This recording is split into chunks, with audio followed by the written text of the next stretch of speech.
ભારતીય જનતા પાર્ટીના આખા ગુજરાતમાં તાલુકા પંચાયત, જિલ્લા પંચાયત, નગરપાલિકા અને મહાનગરપાલિકામાં ભવ્ય જીત થઈ છે.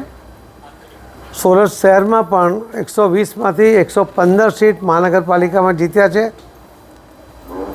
અને એ રીતે આખા ગુજરાતની અંદર ભારતીય જનતા પાર્ટી જીત તરફ આગળ વધી રહી છે. એના માટે હું માનનીય પ્રધાનમંત્રી શ્રી નરેન્દ્ર મોદી સાહેબનો, શ્રી અમિતભાઈ શાહ સાહેબનો, મુખ્યમંત્રી શ્રી ભૂપેન્દ્રભાઈ પટેલ, પ્રદેશના અધ્યક્ષ શ્રી જગદીશભાઈ, ડેપ્યુટી સીએમ શ્રી હર્ષભાઈ અને સૌ આગેવાનો અને સૌ કાર્યકર્તાઓને ખૂબ ખૂબ આપના માધ્યમથી અભિનંદન આપું છું. કાર્યકર્તાઓએ કરેલી મહેનત એ રંગ લાવી છે અને સુરતની અંદર 30 વર્ષ પછી પણ ભારતીય જનતા પાર્ટી 120માંથી 115 સીટ જીતે. ગયા વખતે જે 93 સીટ હતી એમાંથી 115 એટલે વધારીને જે ભારતીય જનતા પાર્ટીએ જીત હાંસલ કરી છે એ જ બતાવે છે કે લોકોને ભારતીય જનતા પાર્ટીના કામ કરવાની પદ્ધતિમાં વિશ્વાસ છે. એમને જે નેતૃત્વ છે શ્રી નરેન્દ્રભાઈ મોદી સાહેબનું, શ્રી અમિતભાઈ શાહ સાહેબનું, એમાં પણ એમને વિશ્વાસ છે અને સૌ આગેવાનો, કાર્યકર્તાઓ, મતદાર ભાઈ બહેનો એ દેશને મજબૂત કરવા માગે છે, રાજ્યને મજબૂત કરવા માગે છે અને સમજે છે કે સુરતને અને ગુજરાતને મજબૂત કરીશું તો જ દેશ મજબૂત થશે. એટલા માટે સમજદારીપૂર્વક એ મતદાન કરતા હોય છે. એનું પરિણામ આજે આપણને જોવા મળે છે. આખા ગુજરાતમાં જે રીતે તરાર ચાલી, ઇલેક્શન પહેલાં જે નિવેદનીય નેતાઓ હતા એ જે નિવેદનો કરતા હતા કે એમને લાગતું હતું કે ગુજરાત એમના ખિસ્સામાં છે, પણ ગુજરાતના મતદાર ભાઈ બહેનોએ બતાવી આપ્યું છે કે ગુજરાતનો મતદાર સમજી વિચારીને પોતાના ભવિષ્યને પણ ધ્યાનમાં રાખીને અને દેશ અને રાજ્યની પ્રગતિને પણ ધ્યાનમાં રાખીને એ મતદાન કરતો હોય છે. ગુજરાતનો મતદાન સમજદાર છે અને એટલા જ માટે ભારતીય જનતા પાર્ટીને દરેક ક્ષેત્રની અંદર આખા ગુજરાતમાં ભવ્ય જીત મળી છે.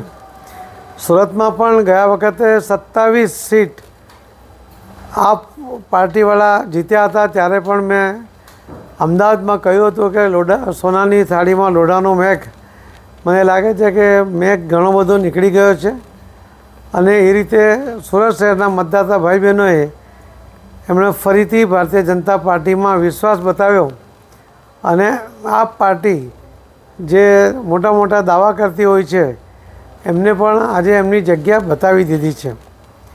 હું ફરીથી સૌ મતદાતા ભાઈ બહેનોને ખૂબ ખૂબ અભિનંદન આપું છું કે એમણે સમજદારીપૂર્વક જે મતદાન કર્યું છે. તો ભારતીય જનતા પાર્ટીના કાર્યકર્તા એ તમારા વિશ્વાસને તૂટવા નહીં દેશે. અમે બધા જ તમને વિશ્વાસપૂર્વક કહીએ છીએ કે એવું કોઈ કામ નહીં કરે એના કારણે તમને કોઈ પસ્તાવો થાય.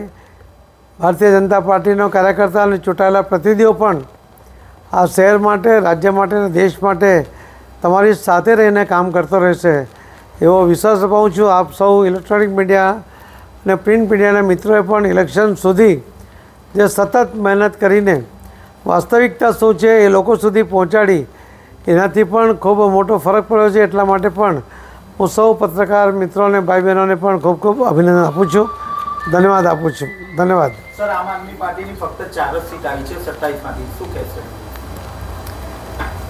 4 સીટ આવી છે એ તો જગ જાહેર છે, પરંતુ મને એવું લાગે છે કે અમારા જે પ્રયત્ન હતા એની અંદર આ 4 સીટ પણ આવવી જોઈતી નહોતી, પરંતુ જ્યારે આવી જ ગઈ છે એટલે અમે એને સ્વીકારીએ છીએ કે એ વોર્ડમાં જે કંઈ અમારા તરફથી કમી રહી હશે આવનારા દિવસોમાં અમે એ પૂર્તતા કરીશું અને તે વિસ્તારના જે મતદાતા ભાઈ બહેનો છે એમનો વિશ્વાસ સંપાદન કરવાનો પ્રામાણિક પ્રયત્ન કરીશું.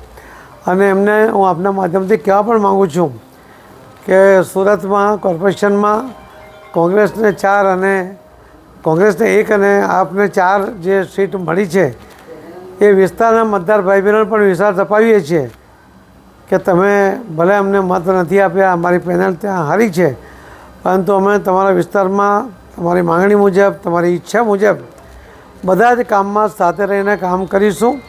કોઈ ભેદભાવ નહીં થવા દઈએ એની ખાતરી આપીએ છીએ. સાહેબ, સોશિયલ મીડિયામાં આ વખતે ખૂબ જ પ્રચાર ચાલતો હતો અને બહિષ્કારની પણ વાત ચાલતી હતી. એની કંઈ જનમાનસ ઉપર અસર દેખાય છે આજે? પરિણામ જ બતાવે છે કે સોશિયલ મીડિયામાં જે નેગેટિવ પ્રચાર કરવાવાળા લોકો જે મહેનત કરતા હતા એની કોઈ અસર વર્તાઈ નથી. ઉલટો જે ખૂબ પ્રચાર કરવાવાળા લોકો જ આજે ઘર ભેગા થઈ ગયા છે. સાહેબ, મિની સૌરાષ્ટ્રમાં ભાજપનો આ વખતે 10 વર્ષ પછી દબદબો જોવા મળ્યો છે. કઈ રીતે હવે જાળવી લેવાશે?